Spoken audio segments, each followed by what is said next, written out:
دکتور عبدالداحم الکحیل بہت بڑا سائنٹسٹ بھی ہے عرب کے اندر،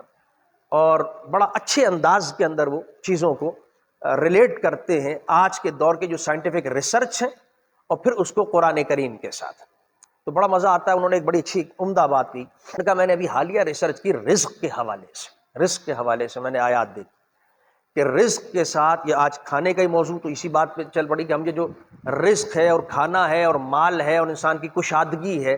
اس کا تعلق کس چیز کے ساتھ ہے، اس پر ریسرچ کی، اس پر تحقیق۔ تو کہتے ہیں میں نے کئی آیات کو دیکھا کہ قرآن کے اندر رزق سے متعلق آیات آئی ہیں، رزق ملے گا، اللہ دے گا،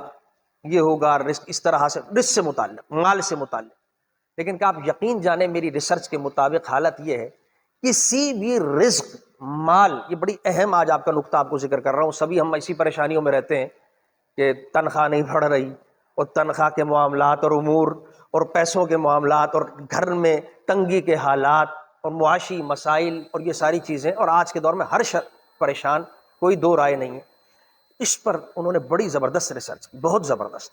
ان کا آپ پورے قرآن کے اندر دیکھیں گے، پورے قرآن کے اندر جتنی بھی رزق کی آیات، جتنی آیات پر میں نے ریسرچ کی، غور و فکر کیا، تو ایک آیت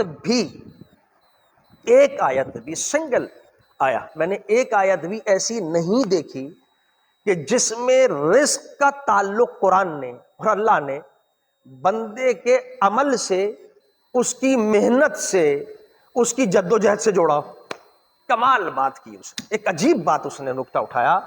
کہ رزق کا تعلق، مال کی کثرت کا تعلق، امیر ہونے کا تعلق، کوئی ایک آیت بھی ایسی نہیں دیکھی کہ جس کے اندر اس کو اللہ نے جوڑا ہو انسان کی محنت، اس کے کسب، اس کے جناب علی جات جد و جہد، یا اس کے کمال سے، یا اس کی صلاحیت سے، اس کی ذہانت سے، اس کی عقل سے، اس کے علم سے، کہا کہیں بھی ایک آیت کے اندر یہ بات نہیں آئی۔ تمام آیات میں یہی بات آئی، یبسط الرزق لمن یشاء، جب چاہتا ہے وہ جس کو چاہتا ہے رزق روک لیتا ہے، اور جب چاہتا ہے اس کو کثرت سے عطا کر دیتا ہے۔